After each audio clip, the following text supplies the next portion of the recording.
कि एक नमाज के छोड़ने पर अल्लाह जो अजाब देगा उस अजाब को बर्दाश्त करने की ताकत है? मक्खी और मच्छर का डंक बर्दाश्त करने की ताकत नहीं। खेत का बिच्छू अगर डंक मार ले तो बर्दाश्त करने की ताकत नहीं। मैं अपनी बहनों की भी तवज्जो चाहता हूँ। मेरी बहनों, नमाज की अहमियत क्या है? अल्लाह अकबर। अगर सुबह 6 बजे बेटे को स्कूल रवाना करना है तो ठंडी में माँ 5 बजे उठकर उसका टिफिन तैयार करती है। अपने बेटे छोड़कर चला जाएगा या नहीं जाएगा इसकी कोई गारंटी नहीं है। उसके लिए तो तुम सुबह 5 बजे उठ सकते हो। कभी अपने अल्लाह के लिए भी सुबह 5 बजे उठे, कभी अल्लाह के लिए भी सजदे के लिए उठे। जो कौम स्कूल से ज्यादा नमाज को अहमियत न दे वो कौम इज्जत के साथ कैसे जी सकती है? वो कौम वकार के साथ कैसे जी सकती है? सुन लो, ये नर्म नर्म जिस्म, ये नाजुक जिस्म जो मक्खी और मच्छर के डंकों को बर्दाश्त कर खोला जाता है और जहन्नम की आग फिर से भड़कने लगती है। एक दिन में जहन्नम जिससे 36 मरतबा पना मांगता है, उस वादी का हाल ये है। सबसे गर्म वादी जहन्नम की वो है जिसका जिक्र अल्लाह के रसूल ने फरमाया। आकाए करीम के सहाबा लरस गए क्योंकि वो हुजूर पर यकीन कामिल रखते थे। सहाबा ने अर्ज की, या रसूल अल्लाह सल्लल्लाहु अलैहि वसल्लम, जो जहन्नम की सबसे को बर्दाश्त करने की ताकत नहीं है और जहन्नम में जाने का सामान कर रहे हो, क्या तुम्हें अपने आप से मोहब्बत नहीं? तुम्हें अपने आप से प्यार नहीं? अल्लाह के रसूल फरमा रहे कि जहन्नम की सबसे गर्म वादी में बेनमाजी को रखा जाएगा। फजर की नमाज छूट रही है, जोहर की नमाज छूट रही है और आपका अगर ये जहन कहता है कि नहीं मौलाना, अल्लाह के रसूल की जिसने शफाअत तो जानबूझकर नमाज छोड़ दी, क़यामत के दिन उसके साथ मेरा कोई वादा नहीं है, वो मेरे जिम्मे से बाहर है और मैं उससे बेजार हूं। जिससे अल्लाह के रसूल बेजार हो वो बेनमाजी है और नमाज छूट रही है। पूरे कुरान में कमोबेश 700 मरतबा अल्लाह ने नमाज का हुक्म दिया। क़यामत के करीब शराब आम हो जाएगी, नशा आम हो जाएगा। ये क़यामत की निशानियों में से निशानी है। आज आप देखिए इस कौम के अंदर नशे को प्रमोट किया जा रहा है। आज मुसलमानों के यहाँ रथ जगह होता है, रथ जगह में शराब बटती है, गांजा बटती है, एमडी का नशा होता है, लोग नशा करके नाचते हैं। नशे का नुकसान क्या है? दुनियावी नुकसान तो ये है, इनकी मौजूदगी में तकरीर क्या हो सकती है, लेकिन बहरहाल इनकी पुश्त पनाही में मैं ये बात कहूँ, आज नौजवानों को सबसे ज्यादा फिक्र ये रहती है कि मर्दाना ताकत खत्म नहीं होना चाहिए। लोगों की ये फिक्र रहती है, लेकिन ये बात मैं बेहयाई के तौर पे नहीं कह रहा हूँ, मगर नशा औरत के काबिल नहीं रखता मर्दों को। और ये जो शादीशुदा औरतें बदकारी की तरफ बढ़ रही है उसमें एक सबसे बड़ी चीज नशा है। किसी अंग्रेज मुफक्किर नशा है, नशा करके लोग बाइक चलाते हैं, नशा करके लोग गाड़ी चलाते हैं। नतीजा क्या होता है? खुद भी मरते हैं, 4 लोगों को लेके मरते हैं, 10 लोगों को लेके मरते हैं। इस्लाम ने नशा मना किया। आजकल के लड़के दिमाग चलाते हैं, आजकल इंटरनेट पर बहुत चीजें सर्च कर रहे हैं, रिसर्च कर रहे हैं, बहुत कुछ कर रहे हैं और लोग कहते हैं नशा करने से तो चेहरा गोल होता है, नशा करने से तो चेहरा खूबसूरत होता है, नशा करने से तो आंखों में खुमाकत नहीं आ सकती, उससे कभी कुव्वत नहीं आ सकती। अल्लाह के रसूल फरमाते हैं कुल्लु मुस्किरिन हराम, हर नशावर चीज हराम है। ए मेरी कौम के जवानों, तुम नशा करने के लिए नहीं हो, तुम नशा करने के लिए नहीं हो, नशे से रोकने के लिए हो।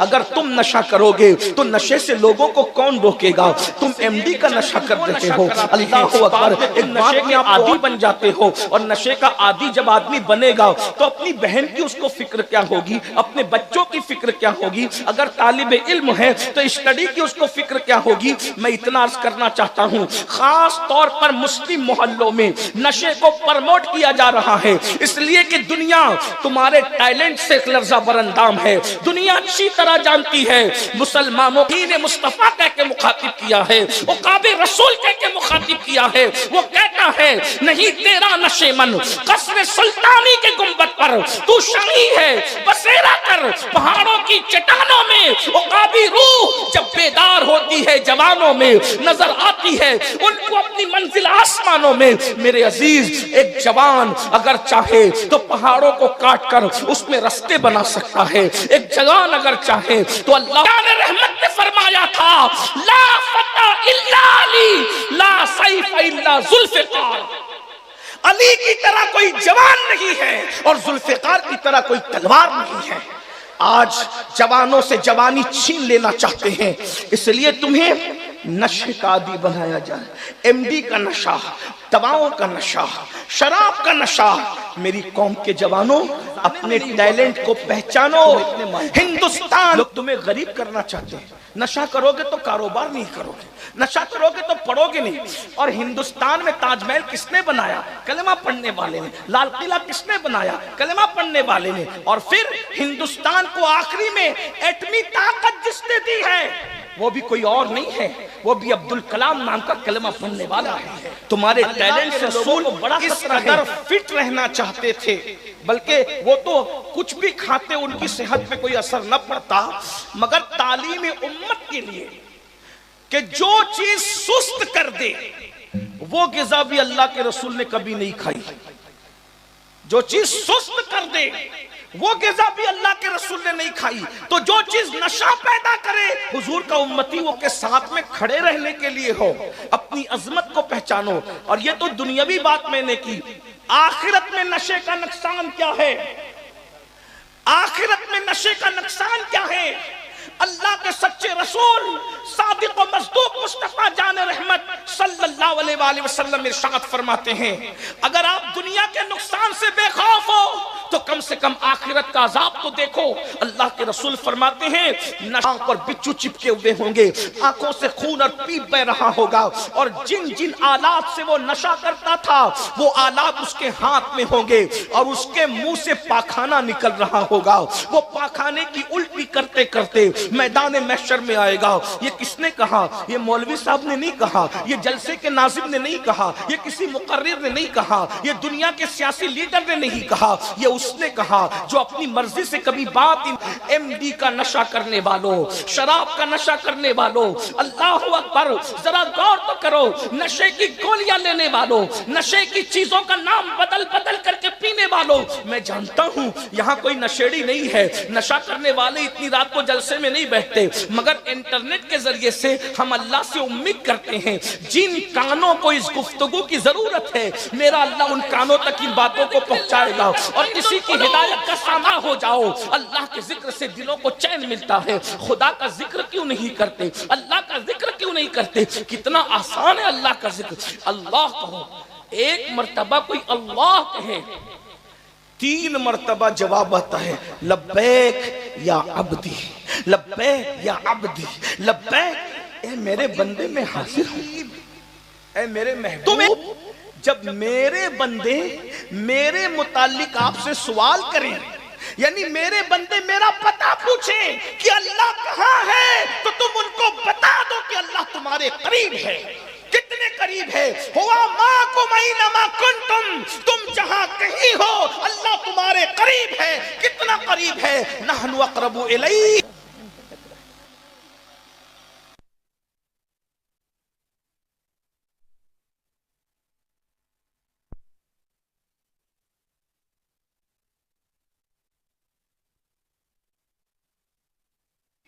अब्बा को ताज्जुब हुआ कि कपड़ा पहनकर कोई नंगा कैसे रह सकता है? हाथ तो बता के घूमे और ना महरम को बताए तो उसका हुक्म क्या है? आज पर्दा खत्म हो गया, कोई अपने जैसा इंसान देख रहा है तो औरतें जल्दी से मुंह छुपा लेती है कि मोहल्ले वाले ये ना कहें कि फुला की बीवी बेपर्दा घूमती है, फुला की बेटी बेपर्दा घूमती है, फुला की बहन बेपर्दा घूमती है। अरे मोहल्ले वालों के खौफ से मुंह, हमारी कौम की बेटियां लड़कों से राब्ते में आई हैं। सब ऐसी नहीं है, लेकिन आज की ये दास्तान है। तो उसकी वजह बेपर्दगी। एक मोबाइल की लालच पर, एक मोबाइल गिफ्ट करने की लालच पर क्या क्या लुटा देती है कौम की बच्चियां। सब ऐसे नहीं, मैं जानता हूं, लेकिन चंद है, उन चंद तक खुदा ये बात पहुंचाए अपने कर्म से।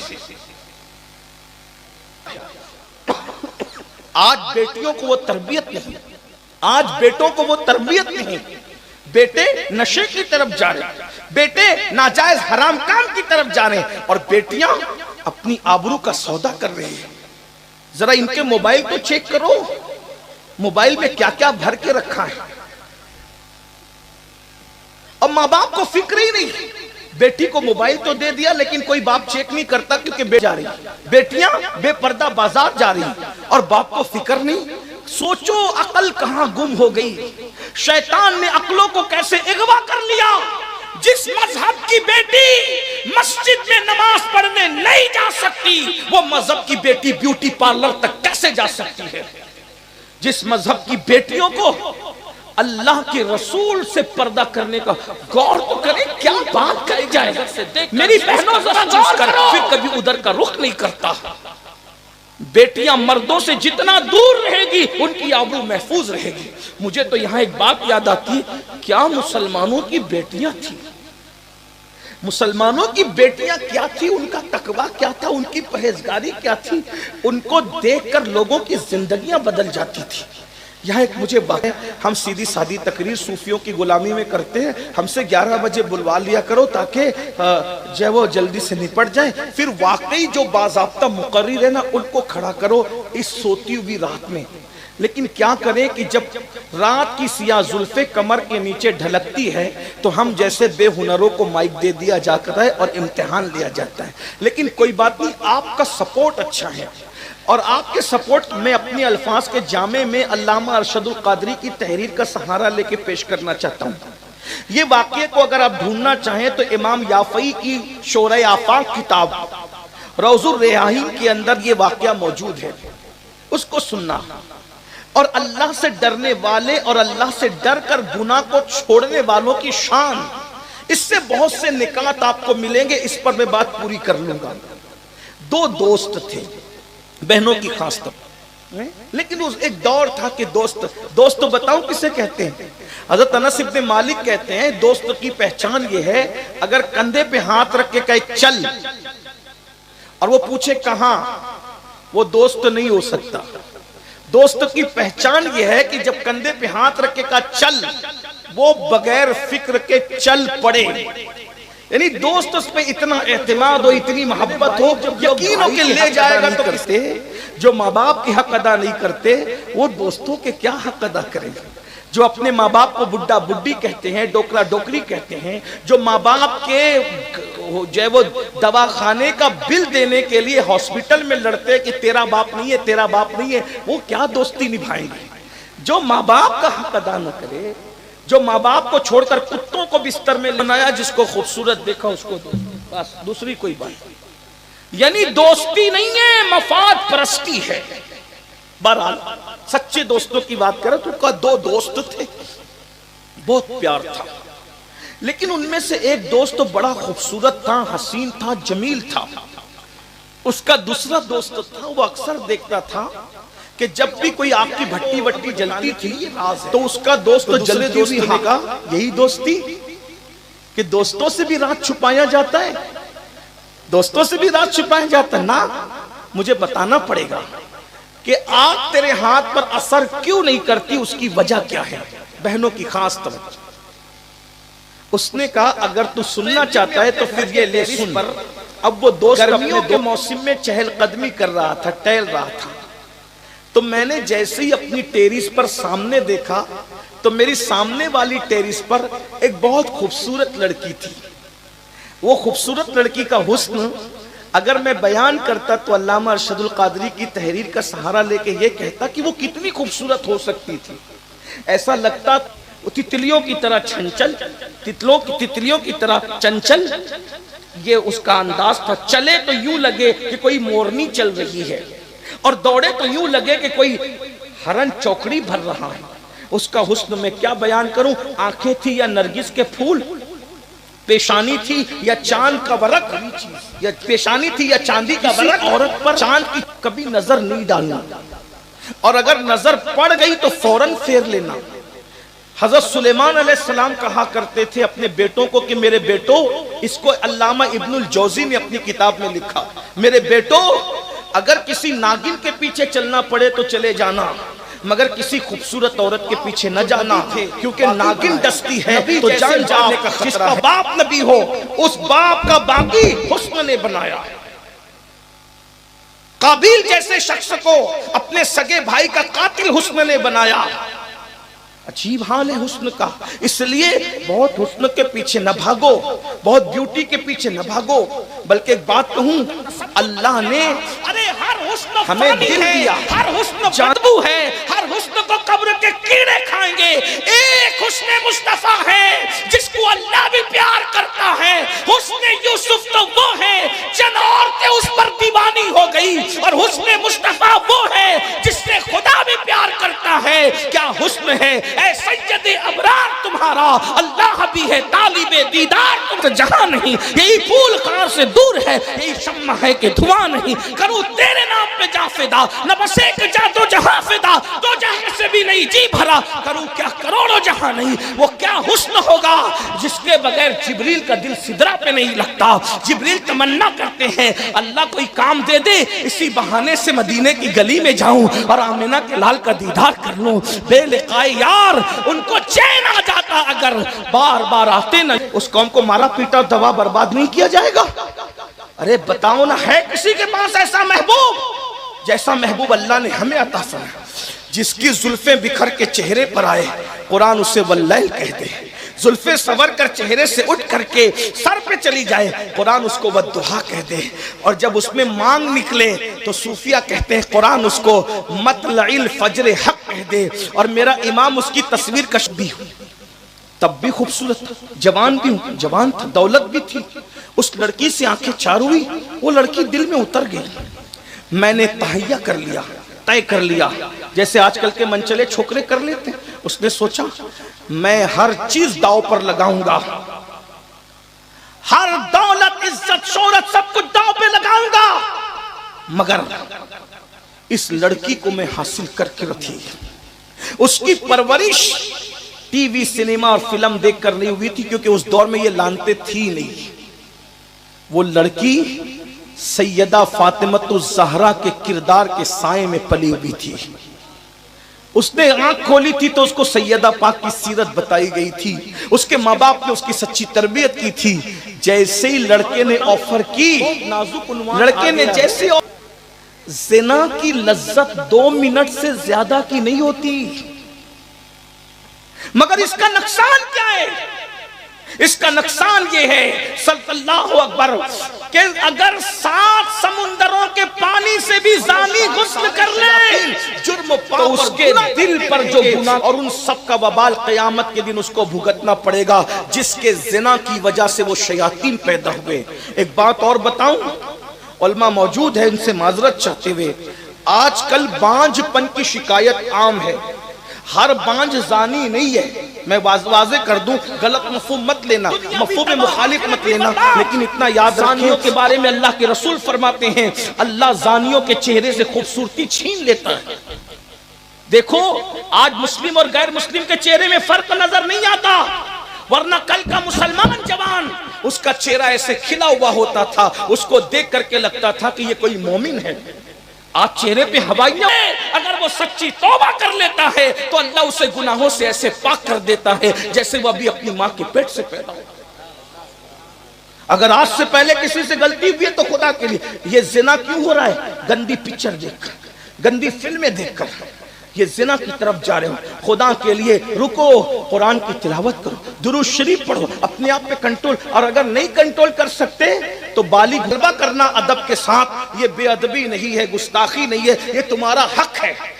आज के जलसे से हम माइक पर ऐलान कर रहे हैं कि ये बयान रिकॉर्ड हो रहा है और पूरी दुनिया में जाएगा, हम आपके साथ खड़े। आप बोलिए ना अदब के साथ कि मैं इस काबिल हो गया, मुझे जरूर भूख लगी थी तो आपने कहा ना खाना दो, आपकी नफ्स की भूख है, माँ बाप को बोलो शादी करें।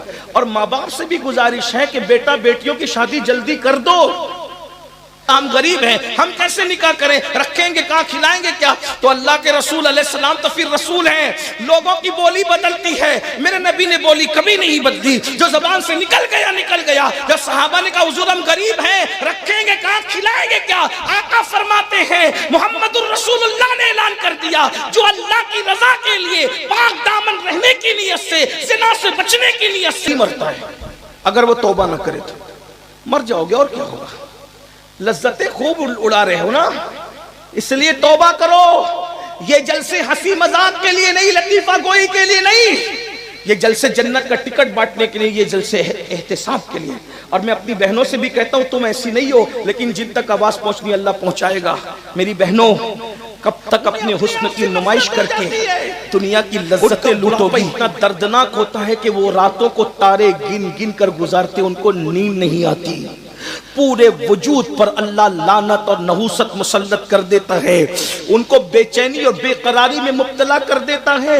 इसलिए जवानी में पाप मत करो। बल्कि सैयदुत ताइफा जुनैद बगदादी तो यहां तक फरमाते हैं, इमाम इब्ने अल्लाह, ये बुढ़ा जवानी में बड़े पाप करता होगा, इसलिए अल्लाह ने इस पर ऐसा बुढ़ापा मुसल्लत किया कि इसको कोई भीख भी नहीं दे रहा है। जब लोगों ने तहकीक की तो पता चला कि वाकई वो पापी था। जवानी की रातों में पाप करना बहुत अच्छा लगता है, मगर याद रखना, कोई देखे न देखे, अल्लाह देख रहा है। रात को पाप करके सुबह सफेद कपड़े टाइट इस्त्री करके निकलने वालों, ये सफेद की गर्मी कैसे बर्दाश्त करोगी? तुम बिच्छू का डंक क्या, अल्लाह अकबर, चूंटी का डंक बर्दाश्त नहीं कर सकती। जब बदकारी की वजह से, हुस्न के नुमाइश की वजह से, आवारगी की वजह से, जब ये जहन्नम के बिच्छू तुम पर मुसल्लत किए जाएंगे, जिसके बारे में कुरान कहता है इन्ना बत्शा रब्बिका लशदीद, तेरे रब की पकड़ बड़ी सख्त है। ये कर रहा था, लेकिन शादी के बाद उसने पीछा छोड़ दिया। आजकल के छोकरे तो इतने गंदे हो गए कि शादी के बाद भी पीछे लगे रहते हैं, उसको जीने नहीं देते। ऐसे गंदों से मैं कहना चाहता हूं, तुम्हारे फोन से अगर उसकी तलाक हो गई तो उसकी जिंदगी का जिम्मेदार कौन है? उसके शौहर ने अगर उसको तलाक दे दी तो उसका क्या होगा? किसी की जिंदगी को बर्बाद मत करना। अल्लाह के रसूल फरमाते कमा तदीनु तुदान। हमारे इलाके में कहत पड़ गया, सूखा पड़ गया, समझते हैं ना कहत और सूखा? सूखा समझ, जब कहत पड़, बारिश नहीं होती तो सूखा पड़ जाता है, लोग दाने दाने को, रोटी के टुकड़े को मोहताज हो जाते हैं। ये कहत क्यों आता है? एक सवाल है, कहत क्यों आता है? अल्लाह के रसूल फरमाते हैं 2 गुनाहों की वजह से कहत आता है। गोया उसने अपनी माँ के साथ बल्कि 3 मर्तबा जिना किया। सैयदी आला हजरत फतावा रज़विया शरीफ में हदीस नकल करते हैं, जो सूद का 1 दिरहम खाएगा 1000 साल तक वो जहन्नम की आग में जलाया जाएगा। इजी मनी के चक्कर में, शॉर्ट टाइम में करोड़पति बनने के चक्कर में सूद आम हो रहा है। बस अल्लाह रहम करे। तो जब ज़कात नहीं दी जाती तो कहत आता है, अरे जिसको मैं चाहता था, जिसके पीछे मैं डोरे डाल रहा था, वो आज मेरे दरवाजे पर आई है। मैंने नौकरों का सबको निपटा दो, और उस लड़की को मैंने कमरे में बुलाया, और कमरे में बुलाकर मैंने कहा क्यों आई हो? उसने कहा नजरें झुकाकर, गरीब हूं, जरूरत आपके दरवाजे पे लाई है, मैं मोहताज हूं, मेरी शादी हुई, 3 बच्चों की मां बन गई, मेरा शौहर इतना गरीब है कि मैं बच्चों को खिला नहीं सकती, माँ हूं ना तो बच्चों की भूख आपके। लेकिन वो लड़की फिर अपनी आबरू बचाने के लिए कहती है, जवान अल्लाह से डर, लज्जत के लिए गुनाह मत कर, लज्जत चली जाएगी, गुनाह बाकी रह जाएगा। अल मुख्तसर ये कि मैंने कहा, सोचा कि चलो इसको आजमाओ, तो मैं तुम्हें नहीं दूंगा, कुछ नहीं दूंगा। उस लड़की ने कहा तुम कुछ नहीं दोगे, मैं आबरू का सौदा नहीं कर सकती। वो चली गई। कहते हैं जब वो घर गई, उसके नन्हे नन्हे बच्चे, 3 बच्चे भूख से बिलक रहे थे। एक बच्चे ने कहा माँ या तो खिला दो, दुनिया की कोई ताकत तुम्हारा कुछ नहीं बिगाड़ सकती। जब माँ का साया सर से उठ जाता है तो नबी को कहा जाता है, हजरत मूसा अलैहिस्सलाम एक मर्तबा तूर पर माँ के इंतकाल के बाद निकले तो कुदरत की तरफ से आवाज आई, मूसा जरा संभल कर आना। अर्ज करते मौला हम पहली मर्तबा तो नहीं आए, कभी आपने इस तरीके से संभलने के लिए नहीं कहा परवरदिगार। आज और तड़पता देखकर उसने फैसला किया, आज मैं पलट के जाऊंगी और वो मुझसे जो कहेगा मैं उसकी हर बात मान लूंगी, क्या जाएगा, बच्चों का पेट भर जाएगा, तौबा का दरवाजा तो खुला हुआ है ना, फिर मैं बाद में तो आज गुनाह कर लो कल तौबा कर लेंगे। ये शैतान का बहुत बड़ा फरेब है। मैं कहता हूं कि तौबा करने की मोहलत मिलेगी भी, मेरी बात पे जरूर अगर गुनाह करते करते मर गए तो क्या होगा, ये अपनी आबरू का सौदा कर लेगी। मेरी बहनों, क्या वो औरत थी, क्या वो लड़की थी, उसने जैसे कहा कि अपने जिस्म पे मुझे कंट्रोल दो, जैसे उस लड़की ने तसव्वुर किया कंट्रोल देने के लिए, उसका पूरा वजूद अल्लाह के खौफ से लरजने लगा, कांपने लगा।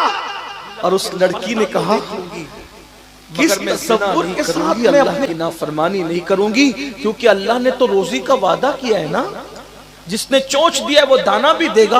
अब मैं तेरे पास पलट कर नहीं आऊंगी, अगर तुझे मदद करना हो तो अब तू मेरे घर चल के आएगा। लड़की गई, बच्चे इंतजार में थे, माँ को आता देखेगा, माँ ले आई। माँ ने कहा अभी इंतजाम होगा। अल्लाह से कितना डरना चाहिए, ले लो ये तोहफा। उस लड़की ने कहा नहीं, अभी नहीं लूंगी। सजदा शुक्र अदा किया, और सजदा शुक्र अदा करके उस लड़की ने मेरे लिए दुआ की, ए अल्लाह इसने मेरी मदद की, इसने मेरी मदद की, मेरे तकवे की वजह से इसको हिदायत नसीब हुई। अब ये मुझे बहन कहता है, अगर ये अपने कौल में सच्चा है तो मैं तुझसे डरती हूं, तो मेरी दुआ इसकी है। उसने दुआ की थी दुनिया की आग भी हराम हो और जहन्नम की आग भी हराम हो। जब दुनिया की आग मेरे हाथ पे असर नहीं करती तो जहन्नम की आग मेरे हाथ पे इंशाअल्लाह असर नहीं करेगी। आप मुझे बताएं, जो अल्लाह से डर के गुनाह से बचे, जब उसकी दुआ से दूसरों पर आग हराम हो जाती है तो खुद उसके अपने वजूद का आलम क्या होगा। इसलिए गुनाह से बचो, अल्लाह